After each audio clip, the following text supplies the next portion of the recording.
So Dana White wants fighters to fight on a remote island. The whole situation's absurd. People were asking Dana, where is Fight Island? And he's like, fuck you, I'm not going to tell you where it is. Fight Island sounds great in theory. And this is getting past the logistical nightmare of what happens if people contract the virus there, or what if people end up having any problems with their medicals, or is there even a hospital there? Who knows? But don't worry, people who fight for the UFC, they're going to get tested. Your grandma? Ugh, it's kind of dicey. Can she fight Tony Ferguson on late notice, though? Because if so, we'll test her. If we're going to truly have a fight island, I have some requirements. 1, Dana White has to sit at a very visible throne as the fight is happening in the background and just do this. 2, fighters who win have to beat up a car for extra cash bonuses. No bonuses will be given out. They have to dismantle that car, and they are given bonuses based off of how well they beat up that car. And 3, before even getting to the octagon, the fighters have to go through an obstacle course. Stay with me here. The way it works is they take the set of Survivor, because that's probably where they are, and they make them go through that obstacle course. Then they're going to have one of the old American gladiators shoot at them with that little, tennis ball gun. Then if they complete that, there's a word puzzle at the very end. Once they complete that, then they're allowed to fight. If there's anything I've learned from Ja Rule, it's that you market something that just isn't going to live up to your expectations. And speaking of not living up to your expectations, we got a great show for you today. You're watching Really Late Night.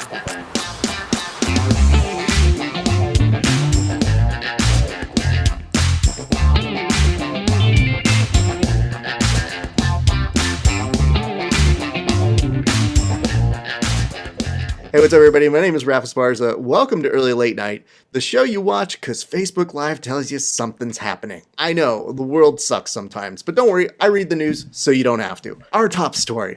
Surgeon General Jerome Adams says that this is going to be the hardest and saddest week of most Americans' lives. And that's serious, because Americans have already had to live through that 1 week where Brad and Angelina broke up. I will never get over them. Mr. and Mrs. Smith forever. Donald Trump said on Monday that he offered to help in treating British Prime Minister Boris Johnson. Specifically, he'll help cut his hair, as they obviously go to the same guy. In response to criticism about the security of the popular video conferencing app Zoom, the CEO recently admitted that he really messed up. Now, it's unclear if he made the statement while wearing pants. I mean, if I'm being honest, I have a suit jacket, but I'm definitely wearing sweats. Disney CEO Bob Iger says that their theme parks may resort to checking the temperatures of guests before they enter. They'll be calling the new experience, "It's the end of the world after all." You know, they've already gone out of the way to make the theme song for it. I think we have that. Can we roll that tape? It's the end of the world after all. It's the end of the world after all. It's the end of the world after all. So we're all gonna die anyway. Yeah. It's pretty shocking. New York City officials say they're considering temporarily burying people who die from the coronavirus in local parks. And while they're at it, they'll bury other dead bodies found in the parks as well. According to a report, the Pentagon has requested more than 100,000 body bags. Call me an optimist, but I'm still holding out hope that these are less coronavirus body bags and more Cobra Kai body bags. A new smart toilet will not only recognize users' anal prints, but it will also allegedly detect cancer. It's convenient because right after you hear you have cancer, you are definitely going to shit. Hold on, let's not gloss over this. Anal prints? Now, there's talk that the Democratic National Convention may go virtual this year.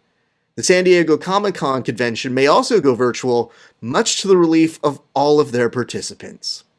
Oh, and finally, the actress who played Pussy Galore in the James Bond films died this weekend. She is now Pussy no more. I have no regrets telling that joke. That's so stupid. Let's do the walkover. Oh, anyway. Pussy no more.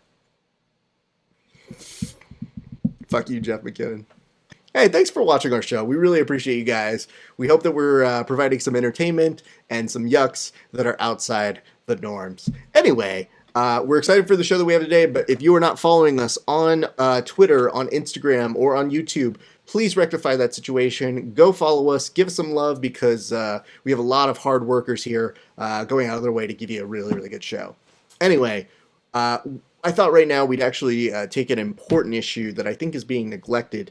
You know, a lot of people talk about autoimmune systems being in trouble. Well, one of our correspondents felt very strongly about this issue and asked for some time on the show. So why don't we go ahead and talk with him right now? Let's talk to our friend, Patric Ciervo. It's a tough time in the world today with the COVID-19 pandemic. People are worried, especially those with compromised immune systems. We have a type 1 diabetic and a coronavirus survivor to talk about his experience. Please welcome Patric Ciervo. Hey, Patric, it's great to have you, man. Yeah, well, it's only moderately okay to be here. Are you okay? You seem like a little bit upset to be here right now. You know what? No, I'm not all right. I booked this before the coronavirus. I was Patrick, the diabetic comedian. I'm not Patrick, the pandemic life-saving expert. People are probably tuning in right now to find out ways to keep themselves alive during this whole thing. And I just want to do my jokes. Now I have to discard all my type 1 material. You know, we can still do your jokes. I'm sure we can all use just like a little bit of diabetic humor to help sweeten our days. Not the time, Raph. Okay, listen, obviously you don't want to be associated with this virus, right? It's not that. I'm very proud and I feel super fortunate that I was able to overcome the virus with very little problems, but there was no work in it. I just took pills and hoped for the best.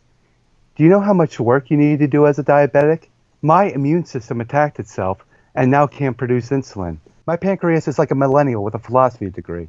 It does not work. And because medicine isn't perfect, I spend most of the day chasing blood sugar. It's either rising to a level that I don't like or dropping super low. Being a diabetic is like being a substitute teacher.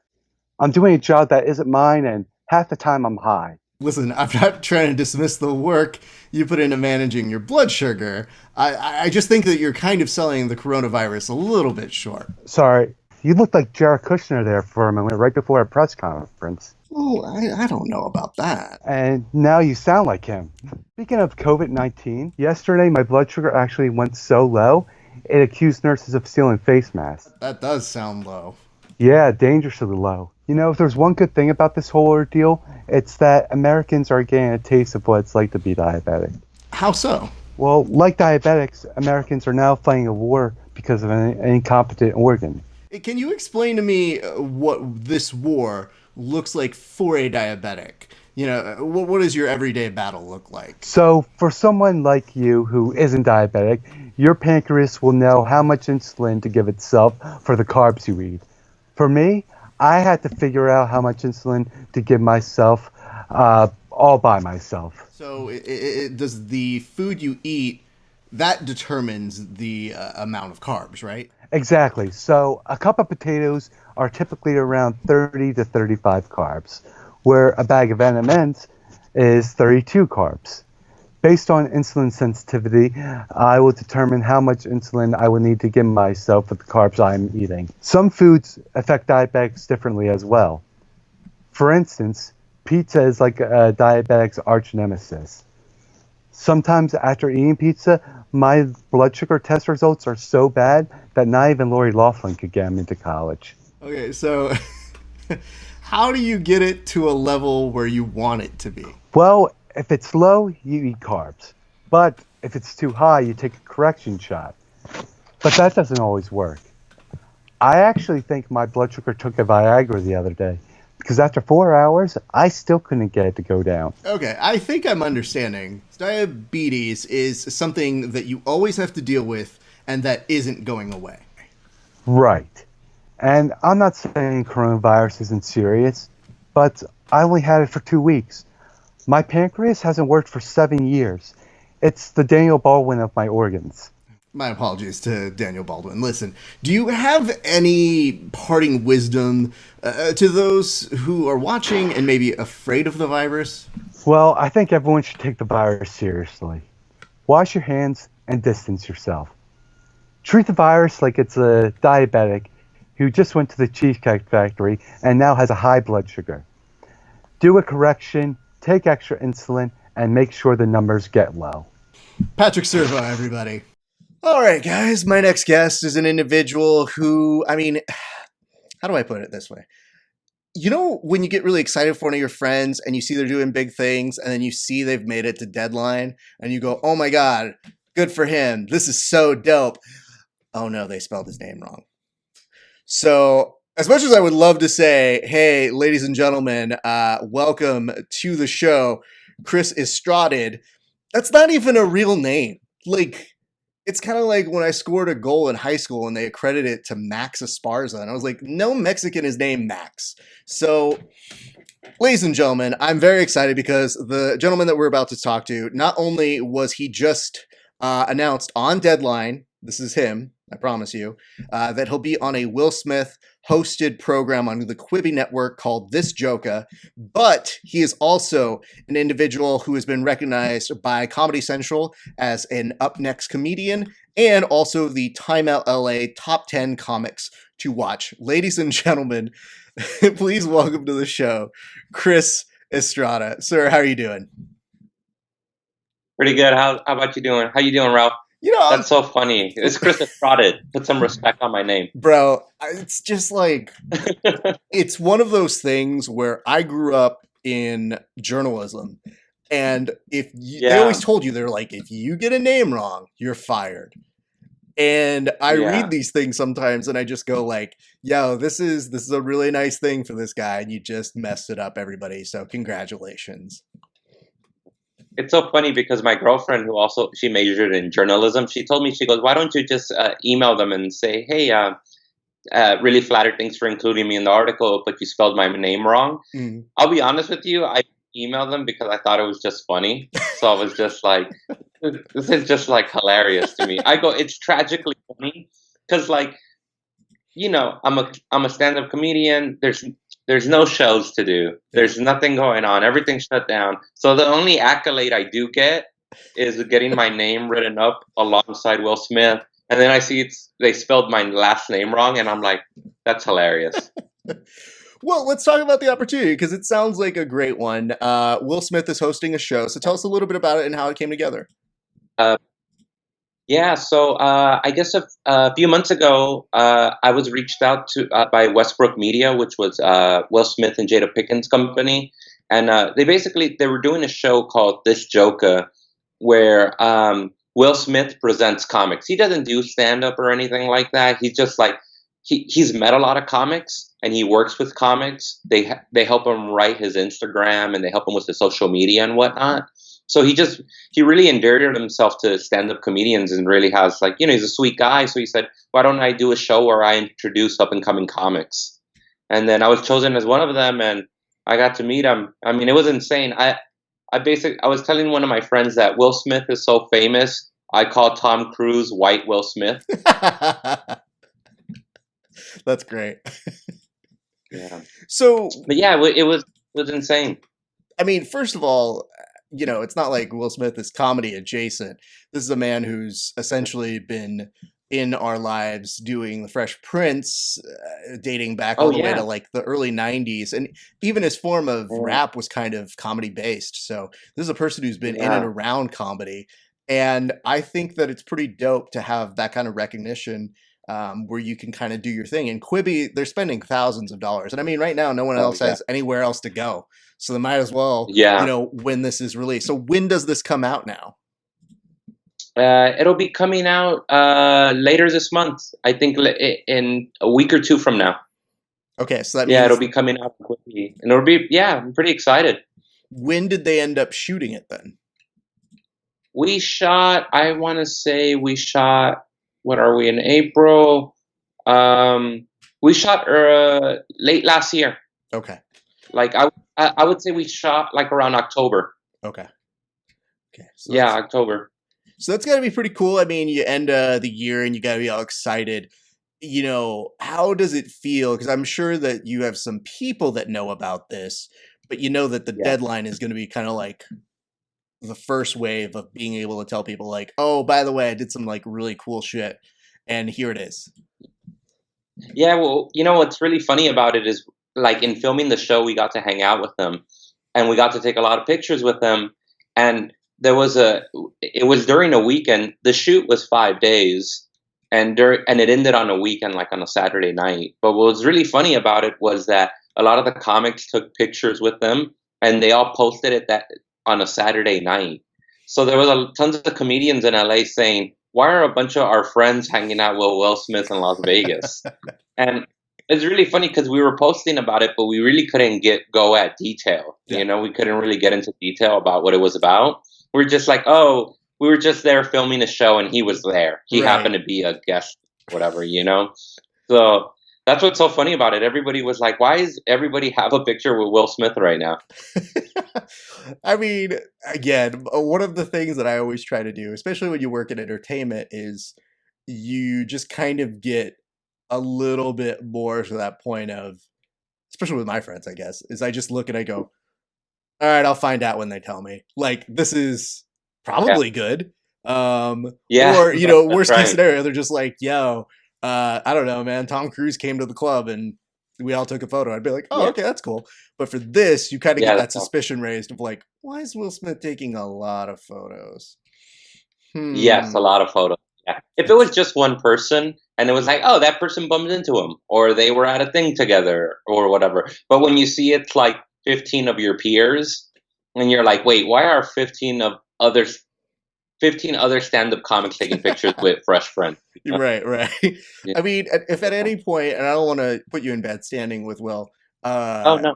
because I have a joke that I do still to this day, which Oh, is, I'd love to hear what is it. it's so dumb. It's just anytime somebody says, you know, hey, it's the millennium or it's a new millennium, I was like, excuse me, millennium. And Millennium. it never gets a response, and I don't care because it only makes me laugh. And I'm always You gotta have worth it. You gotta have those. You gotta have those jokes that are just for you.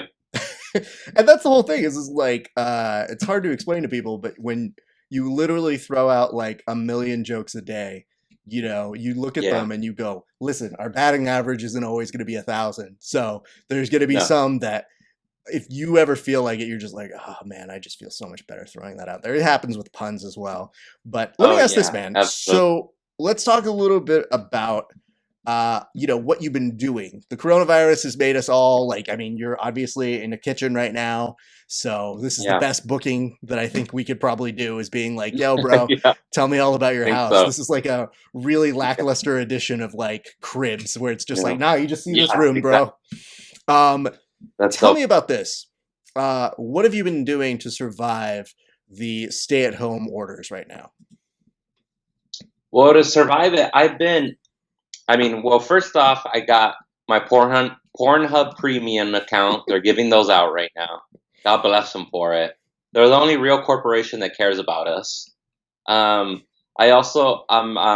starting to binge watch a lot of shows, but I'm also rewatching a lot of shows that I've already watched, but that I've been nagging my girlfriend to watch with me again, you know? Mm-hmm. So I got her to finally, we're about to finish second season of The Wire. I'm going to have her watch There Will Be Blood this weekend. We're going to do The Irishman somehow later this week. So it's a lot of just, hey, you know, all these things I love that you said you were never going to watch with me because you don't have time. Guess what? We have all the time now. And not only do they have all the time, but they can't go anywhere. So if you start a movie, you know, you got to be like, listen, there's only so much room you could go away from, and I'll find you. Yeah, wherever you go, I'll be there with a laptop. I would say this, like, when did you decide, like, at what point did you kind of give into this world? Because I think it happened at different points for different people. Like, especially as comedians, that's when you make your money, is going out and being physical in clubs and that sort of a thing. Yeah, it's crazy. I mean, I would say 3 weeks ago, and that's when like whatever shows I had got canceled. I had shows in LA, but most importantly, you don't always make money on shows in LA. But I had shows outside of LA where I was featuring for a headliner, and all those shows got canceled. And when those shows got canceled, I want to say like 3 weeks ago, maybe headed to maybe 4 weeks. That's when I went, oh, this is getting really serious. Mm. And I just, I mean, I took it. Like as soon as people were saying like, stay in, I was like, I'm locked in here. I ain't going nowhere. I mean, I lived my life in fear already. I was just like, I'm always looking over my shoulder. I was like, that's okay. Now I can just look over my shoulder and wash my hands. I'm cool with that. I'm glad that this is where you're at, because I'm starting to find a nice dichotomy of half of my friends saying, yo, stay home. We're going to have to do this longer if you guys don't follow the rules. And the other Yeah. half being like, what's the government trying to do, man? Obviously, they want us to be inside so that they can make that 5G happen in my pants and then make me to the point where I don't have kids and then maybe turn gay. I don't know. Yeah, well, the whole point is to make us sterile. Don't you know that, Ralph? Yeah, I know.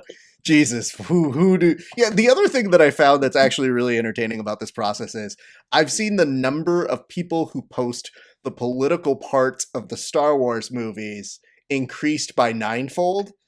And I don't know if that's so you funny. remember when the prequels came out, but like everybody's least favorite part of those movies were all of like the Senate shit. And now all of a sudden they're like, hey, that thing's happening now. And I'm like, that's all your references? Yeah, that's so funny. I love that they're not going to anything kind of literary. Like they're not reading like George Orwell and saying, "Oh, you know what? George Orwell really talked about this in Animal Farm or 1984 or Down and Out in Paris or whatever." They're like, "No, it was in Star Wars." And like at best, I feel like a literate version of what they're doing is when they're like, I've seen an episode of Black Mirror, and I'm like, it's a better series, I guess. So at least you watched a good series to talk about. So when this does happen, man, let's talk about some deep cuts. I want to get into where the beginnings for comedy happened for you. Like right now, you're obviously seeing the fruits of your labor, but take me back to when you started comedy and how did that all come together? I started 6 years ago. I started, I want to say I started November of 2013. So I would be hitting 7 years November of this year. And yeah, I started 2013. My first year was really it was really interesting because when I'm born and raised here in LA. And when I first started, I didn't really know where to go. I mean, I had an idea of where I could go, but I think I was a little bit intimidated. So I grew up in South Central and Inglewood. So a lot of the rooms I was going to were in South Central, were in Inglewood. I was going to black rooms in that area. And then I was going to Latino rooms in East LA that I heard about. And I want to say for my first 6 months, I exclusively just went to those open mics and shows. And I mean, it was great because it like emotionally kicked my ass. And almost physically kicked my ass too. Like I remember the first month I was into comedy, I was at a bar in East LA, and these tatted up cholos, like bald, tatted up, they were like just watching. And I think I was like a month into comedy, and I was doing a joke, but I think I was taking too long.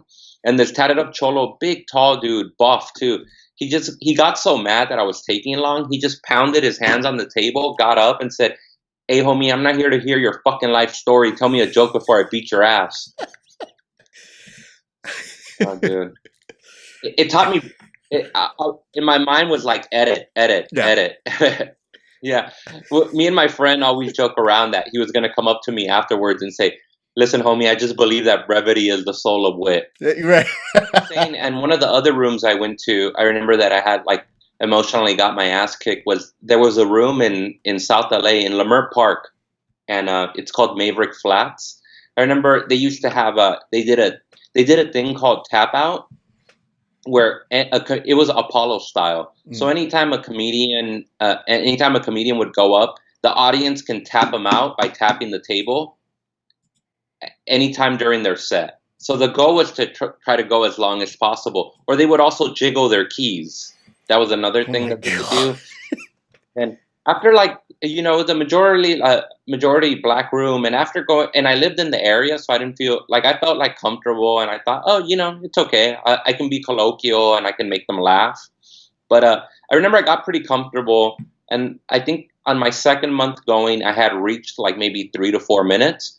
It was pretty comfortable. And then one time I got on stage, and this young dude in the back just got up and said, "Look at this La Bamba ass motherfucker." And then the whole audience just started laughing, and they started chanting La Bamba. They all started chanting La Bamba. They all started, for whatever reason, started yelling out Selena and shit like that. And then, it took me like, the host had to come up on stage and tell me it's over, my man. Oh, man. Yeah, you know what it is? I think that audiences, if they've never experienced cholos, sometimes their experience of cholos comes from the movie Silliness. And I'm like, not all cholos are that giving and loving. If you were not Salinas and basically were run over on the street like that and needed help, I could guarantee you they would not give you their bumper. So, you know, just goes to show how much we love Salinas. But I would tell you this, though. Those things do make for good character. So there is that. But I guess the question is, what is the secret to surviving those rooms? Like, what was the thing that you found that helped you navigate? Because those are tough rooms to play. Yeah. You know what helped me navigate? What really helped me with those rooms was not being precious. Like, not being in love with my thoughts. Like, the idea was to be, not to pontificate, but to be funny. Because the idea was, a lot of these people are working class people. And, you know, I grew up with them. My family's working class. I grew up in those neighborhoods. So the idea was that sometimes they don't want to hear you be interesting. They want to hear you be funny. Because they've had a long day at work. They want to relax. They want to laugh. They want to be entertained. And you can't be mad at them. That's great. It's amazing that they want that. So the idea was always to not talk over their heads, not be too inside baseball, but also don't be phony. You know, don't pretend to be something you're not. But also, like I said, do your best to be funny, because they don't want to hear you be interesting. They want to hear you be funny. Yeah. I used to, when I was growing up, it's not like I lived in like a really bad neighborhood or anything, but, you know, it was a nice eclectic mix of people. And I noticed that a couple of the cholos who I would do different types of material, but they loved my impressions. And like stuff that I was always like, I don't think that's that funny. And they'd be like, "Fool, like you're Arnold Schwarzenegger, like fool, that's like pretty good, man." And I'd be like, okay, sure. So they are doing shtick and doing that. Yeah. And I remember one day they came up to me and they're like, "Yo, we're gonna call you Clever, man." And like, to appease my own sense of humor, I was just like, "Well, why would you call me that?"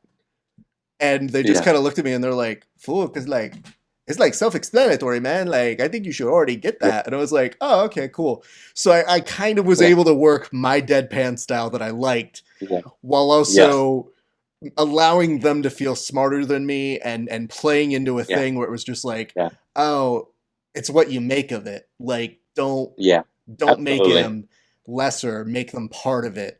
And everybody can have fun, you know? Absolutely. I like to imagine that when they walked away, they were like, "Damn, I guess that fool Ralph is not that clever." I mean, the nicest, I know. They were like, "We need to reassign that, man. He's no longer clever. Now he's like baby Joker." So like, nah, man. Yeah. That's so funny. But it's like, it's so funny because when I lived in the Midwest, there are some people who had never seen a cholo before. And so my friends and I realized, we were like, we have to educate you on this. Like, we have to... It's our duty to make sure you don't just do dumb things in front of people who one day you might find. Let me ask this. Speaking of this, this is something that I'm interested in hearing in terms of how you describe it, which is you refer to yourself as a ghetto Latino punk rocker. Now, those are four words that could be entirely different subjugations on their own. What does a ghetto Latino punk rocker mean to you? Oh, you know what I guess it means to me is that it really means where I grew up, my background, and what affected me growing up. So, you know, I grew up in Inglewood, I grew up in South Central, both kind of like ghetto neighborhoods, or, you know, I like to say working class neighborhoods, but, you know, they were both that. And then I grew up not just listening to punk rock, but being a Latino kid listening to punk rock, which is, I grew up in the era of like G-funk and gangster rap. Mhm. So like, when a lot of people were listening to like Dr. Dre 2001, which I really enjoyed it too. Like I liked it too. But what I was really listening to was like punk rock music. I was listening to the Clash, the Black Flag, the Sex Pistols, the Ramones. So that's sort of what it means to me, is that like kind of growing up in that neighborhood and being Latino, it wasn't the thing that you thought you were, that people expected you to listen to. Sure. Okay, I see you. All right. It was a little rebellious. Absolutely. And I've heard people go as far as to call comedy the new punk rock. I've heard people call pro wrestling the new punk rock. I'm always like, I grew up infused in music. So it wasn't uncommon for me to go to a different scene each weekend. And I had a lot of help from my sister. My sister would basically be like, do you want to see this group? And I'd be like, yes. And we go see them. And the next week, it's like an entirely different group.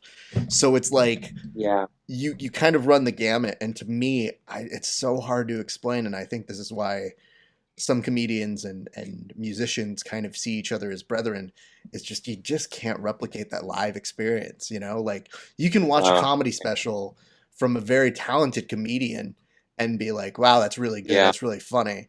But the element of uncertainty that happens when you're in the crowd is just like, you can't replicate that. Yeah, it's insane. It's great.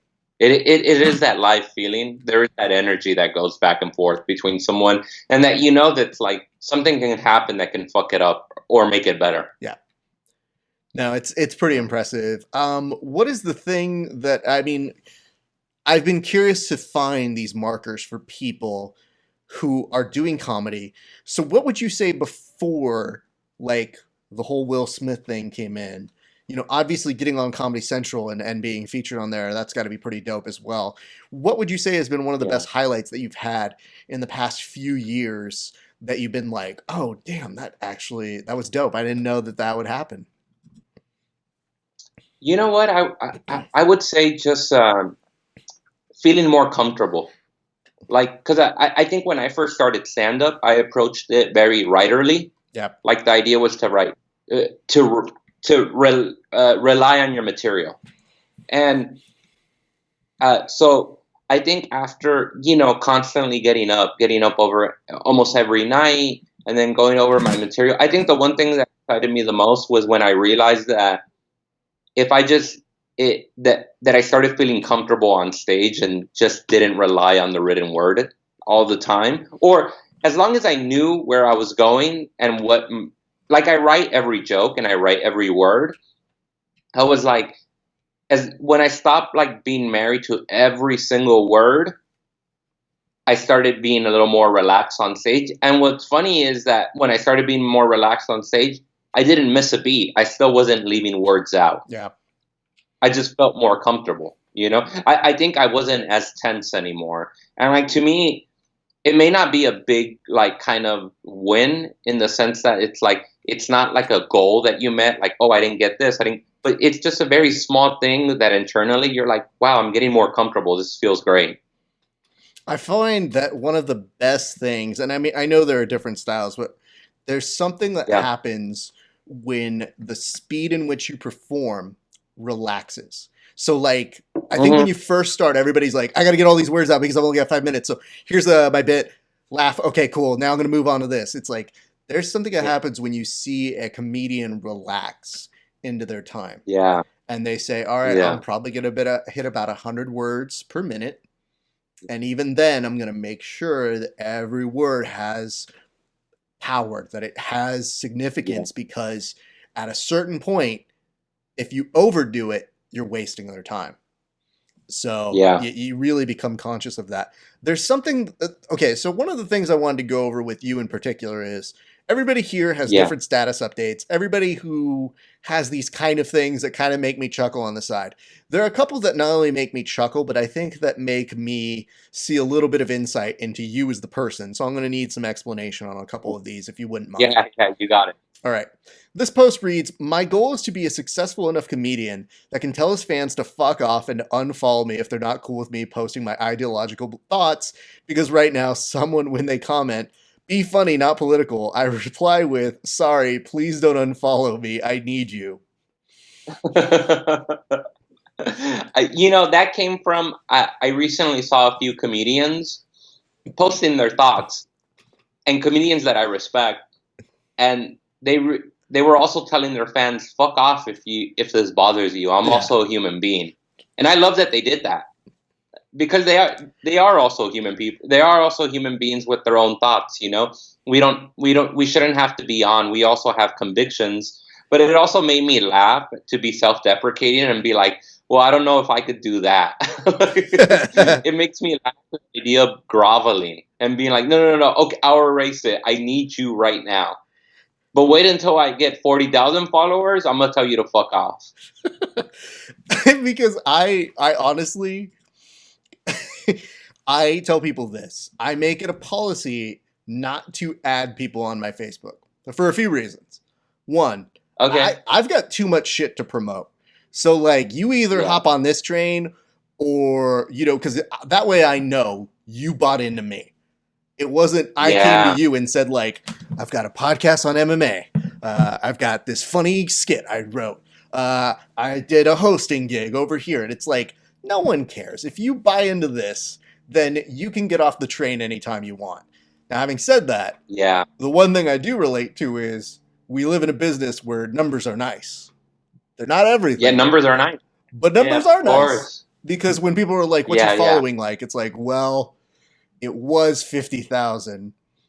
And then I opened my mind about the latest Kim Kardashian scandal and Taylor Swift. And now, we're about 10K. We're good. We're about 10K. A slight drop off. just a smidge off. A minor drop off. Yes, smidge. Yeah. But it just makes me laugh, the idea of like groveling and being like, no. I'll throw away my convictions. Just don't leave me. I've also gotten to this point where I just kind of tell people like, I think people either figure out pretty quickly if they like you or they don't. And if they're sticking around absolutely. and they just want to, hate watch you, I mean, that's an audience member too. So y'all dumb. If you want to stick around, cool. Because I have people literally right now, just to give you an idea of my life. Somebody just posted, we were discussing, one of my friends put up like an old wrestling of like Hulk Hogan video, right? And this is to a guy who's an MMA ref. And I posted, I was like, dude, these are the legit athletes, right? And you get people who are like, oh my God, it's fake, And I'm like, oh my God, dude, okay. Yeah. What are we doing? And yet we've got people here going like, wrestling is fake. How did CM Punk did? Look around. Yeah. And I'm like, me and this ref are both laughing our ass off because we're just like, dude, he's a ref that gets mocked by people on a regular basis, and I'm a comic. You have no power here, you fake account. Like, go nuts. Nothing. Like, go nuts. I used to joke around about that. I used to say, no troll can hurt my feelings because I've already paid for 3 abortions. So it's like, look, my whatever dark things I feel are to do with something else. That's great. I've seen a lot of dead inside jokes, but okay, I have to say the 3 abortions is pretty good. Let's jump to this one, because this one, I think it has a twofold, but it's one that I had a lot of respect for a certain particular reason. You wrote, I'm declaring myself the mayor of Latinos in LA. And the first thing I want to say to my constituents is, stop going to the supermarket and laundromats in a family group. Leave your fucking niños at home. Oh man, that was such a true feeling I had. But I'm like, how do I make this funny? Because I feel this way. Because I've been, during this whole pandemic and this whole like self-isolation, the only time I leave is to go to the supermarket. And, your boy misses his carnitas, his carne asada, his tortillas, and you can't get that at Albertsons. You can't get no carnitas. You can't get chicharrones at Albertsons. So I go to Northgate Supermarket, which is a Mexican supermarket chain, and I love my people. But dude, every time I was going, there would be a family of 4 to 5. I was like, "What is this? A field trip? You don't need leave your niños at home. Yeah. Nobody leave them with their tias, leave them with their tios. Ain't nobody gonna steal your kids." Leave them at home. It's dangerous. There's no point. Leave your abuelitas too, because I saw some old ladies there who were just with family. No. Why is she here? Yeah. Oh my God. You know, I will tell you this. I found like a joke. My sister, as a joke, got me a David Bowie Jesus candle. And when the coronavirus first hit, I was kind of like, well, I can't think of a better time to start lighting this one. Save us, Jesus, David Bowie. You're our only hope. Yeah, same Bowie. Let me ask this.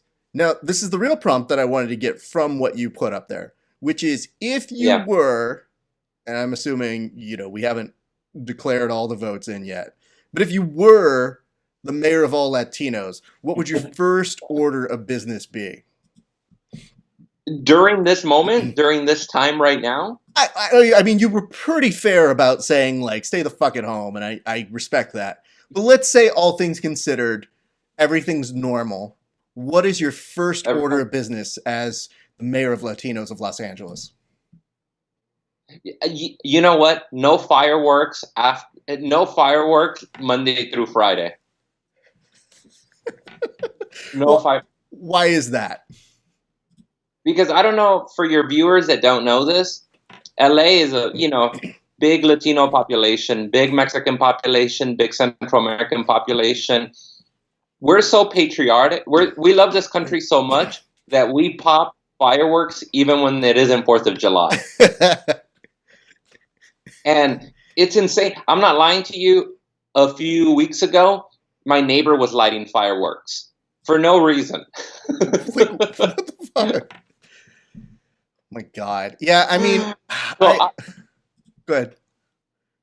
I don't know what part of LA you live in, but sometimes there's parts of LA where you're going to hear fireworks. You're going to hear fireworks in December for no reason. Let's put it this way. My grandparents grew up in La Habra, and there was there's a nice little subset of folks that would start lighting fireworks. And you'd be like, as a kid, you'd go, I thought we just do this on the 4th of July. And your parents very slowly like shield you. They're like, no, we're in the Hispanic neighborhoods. This isn't happening, kid. And I just remembered being like, I hate fireworks though. They're dumb. Like, you know what happens with fireworks? In the bad neighborhoods, that's not a great sound you want to hear, first off. Second, well, you get the difference. Yeah. Well, because the worst part is like, you start to think, like, if there was a really smart fucking Mexican gangster, they would just set off fireworks as they're doing their hits. Because then everybody would be appeased, and then all of a sudden you'd see them being like, these idiots, we literally just did 4 drive-bys. Dude, you're a genius. That's like your Breaking Bad moment. When Walt fumigating homes, when he's fumigating homes with Jesse and they're really cooking meth. That's dude. We're writing a TV show. Absolutely. I think it's very important that we teach the LA gangsters how to do this. We're writing a TV show about gang members who light fireworks in order to distract themselves from drive-by shootings and killings. We're on it. We're pitching it this fall. It's about time. And you know what? Be easy to shoot. Literally, it will take 2 weeks to shoot in the right neighborhood. Here's the last one I wanted to bring up.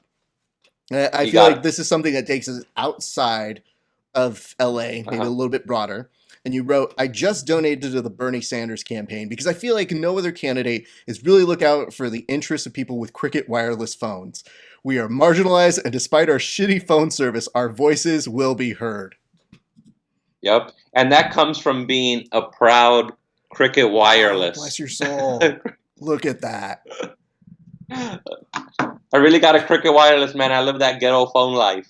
And it's like, it's unlimited. My calls only get dropped 9 out of 10 times. It's okay. You don't need a credit card to sign up for this. Good credit, no credit, bad credit, they don't care. They literally just will take anybody there.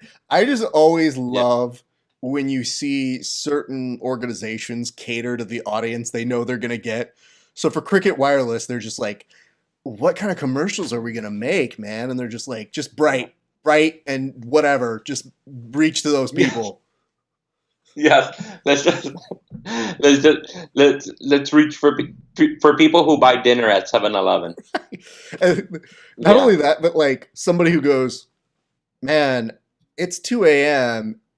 and now I'm seeing this commercial about phones. I think I know what I must do now. Yeah, it's Cricket Wireless is for people who buy dinner at 7-Eleven and who start popping fireworks in April. I appreciate that. See, these are, and you know what I like about these are, they're not just silly, but they always have a sense of like their own little like microcosm stories, which is part of the reason when I was reading through them before we were going to do the interview was I was like, you know what? These are pretty funny prompts. Like your jokes are almost good writing prompts to give to like a introduction class where you'd be like, all right, kids, today, based on Bernie Sanders dropping out, how does this affect the Jewish neighborhoods? And follow-up question, will the bread be good that day in those Jewish neighborhoods? And go. And go, yeah. And how are Cricket Wireless customers going to recover? I love that because we're at a very weird stage right now where people tell Bernie Sanders he has to drop out, he has to do all of this, and I mean, you have a nice way of kind of returning the point to how he looks out for the best interest of people and without getting too on your soapbox about it, Because I'm going to tell you what, nobody in the 1% has a Cricket Wireless phone.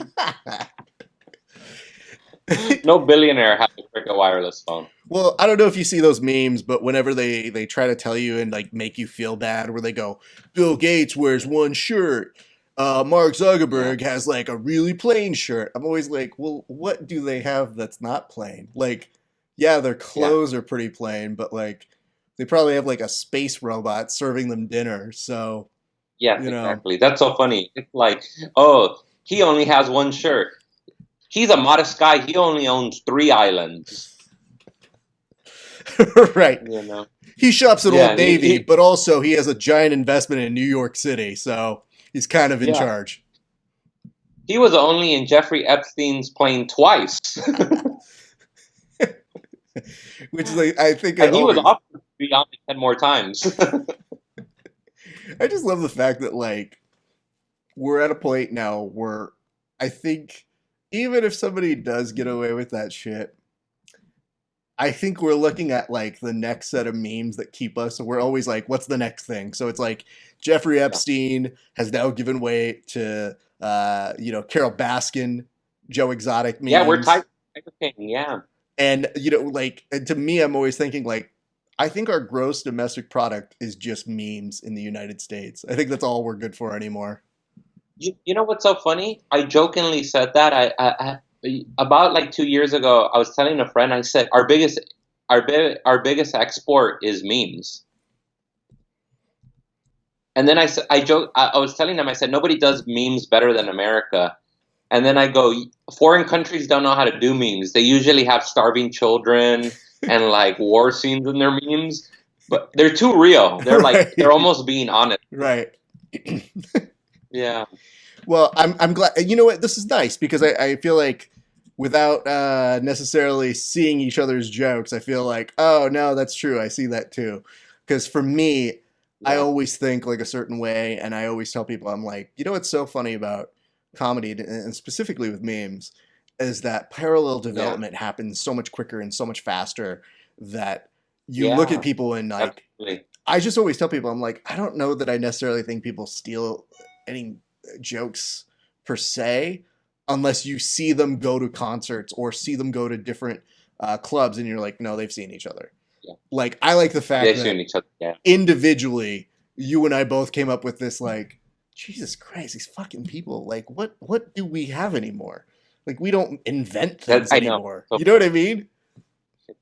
It's definitely not steel. Jesus, it definitely isn't. So let's do this, man. We're going to Yeah. start to round the bases here. I want to ask you this question. I've been asking everybody this who we've been bringing on. And I think it's important to kind of give people some kind of way of insight from comics and from people who kind of see things a little differently. Yeah. What is the best advice you have for people to make it through this pandemic right now? I would say for people who are complaining that their hands are getting dry from washing them too much, guess what? If you don't go anywhere, you don't have to wash your hands. It's true. You know what I mean? It's like people. There's been people saying, "Oh, my hands are so dry. I wash them like 10 times a day." I go, "But where did you go? Nowhere. What are you washing your hands for then?" I might have made my wife feel like a little bit bad on something because, you know, a soap, I want to say 2.5 weeks ago was hard to come by, you know? And she ended up getting 2 of these, like, you know, fruity, kind of almost Victoria's Secret kind of soaps that, by the way, are a large commodity now. Yeah. And it's not that they're bad. It's just now everybody's on edge and being like, is that 70% alcohol? Can I see what the alcohol content is on that? You know? So when she brought it in, I was like, oh, I don't know if it's 100% or like, I'm trying to read it there.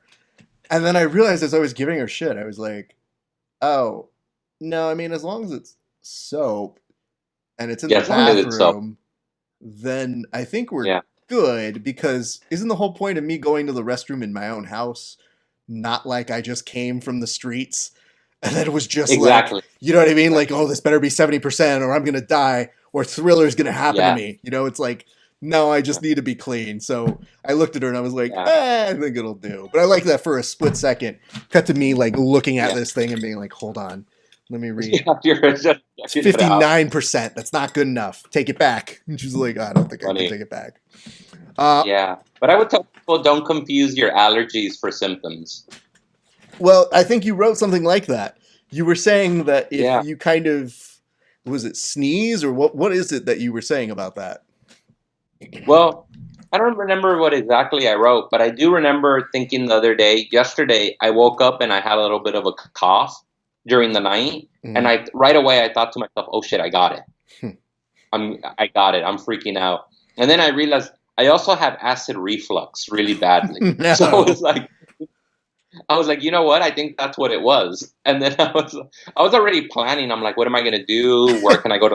I was planning a map of how to get out of how to not get my girlfriend contagious, how not to give it to my girlfriend, not to give it to my mom. I'm like, where can I go? Who can I see? We kind of have a running joke on the show where anytime I mention coronavirus, I took like a remix that I made of Cardi B, and she just kind of like comes in on the show and like flies by me. Yeah. And I'm like, because I realized I was like, I think she's the voice of America right now. Like when they started doing all those remixes for her, it was like, then the next week it's like Cardi B says she's going to do something for Joe Exotic. And I was like, why do we care? Like, she's not in charge. Like, I don't care. Like, don't get me wrong. It's like, okay, funny. It's passing the time. But it's just like every now response. It's like, well, what did Cardi B say about this? We need to know. And I'm like, I'm good. I would say this. I always said, we don't need our leaders to be interesting. No, we really don't. Or funny. No, especially not funny.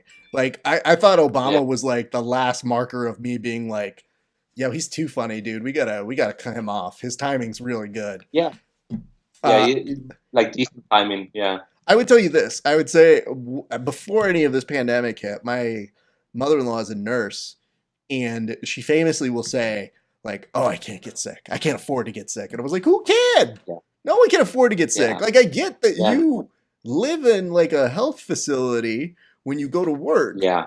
But I can't get sick either. I got to go to work too. So exactly, you would get what I would like to call the 2 sneeze little limit. And the third sneeze, I swear to God, she'd be like, I can't afford to get sick. So like I would be like just miserable with after the second sneeze, being like, "Oh God, I got to run into a different room. Oh, she can't hear this otherwise. Otherwise, I guess I'm That's out so of the funny. family." That's how I So, feel in public right now. whew. But it's a very That's how I feel in public. And I mean that especially when we started finding the coronavirus was becoming bigger and bigger. So, you didn't want to be the person that was letting everybody down. But I'm glad, you're safe. Everybody's good. You're good. Yeah, you too. I know that when we pull this all together, there's going to be a lot of fun to be had. And the fact that people are home, we should remind them on Quibi pretty much in the next month or so. That's where they can catch you. Yeah. Give us a rundown. Where can people find you? Where can people see all of the good stuff that you got going on? Plug your shit. They can see my Comedy Central clip on YouTube if they just type comedian Chris Estrada. It'll be the first thing that pops up. It's my Comedy Central clip from Clusterfest up next. And then I also have some other stuff on YouTube. They can find me on Instagram at Chris Estrada Comic, and then on Twitter at Chris Estrada 85, where I love writing jokes. They're very funny. And Chris, I got to tell you, man, I'm so happy for you. This thing has been a great excuse to get in touch with people and catch up and say hello and spread some good cheer. Yeah. And I got to tell you, man, when I saw that you got your time on the Will Smith show, I was like, you know what? These are great little moments in time that you want to bottle up because they're so cool. And thanks, man. That really means a lot. Thank you. I mean it because we don't always get the chance to replicate that feeling of when it comes out and you get to celebrate the hard work that you've done. So I really wanted to make sure to reach out to you so that we could kind of, talk about it, preserve that little space, and make the best of a really odd situation time for people. Thanks, man. It means a lot. I mean, I've seen your live show when you used to do it at Flappers. God, those were It's so funny. It feels like an entire lifetime ago with those live shows. Those were, those live shows all contribute to making a performer who you become. And I'm sure, as you know, you just put in that time, and before you know it, great things start to happen. But I was especially happy to see, that happen for you. And I obviously wish you continued success. And I look forward to seeing you get back on the road and continue crushing it once this whole thing is said and done, man. Thanks, Raph. And you know what? That's going to do it for us here at Early Late Night today. My thanks to you guys, as always, for tuning in. It is always a blast catching up with you. I don't have any more to say. I think the only thing I'm doing now is just giving you time to listen to a little bit of the music that we have. Thanks for watching. Good night, and be safe.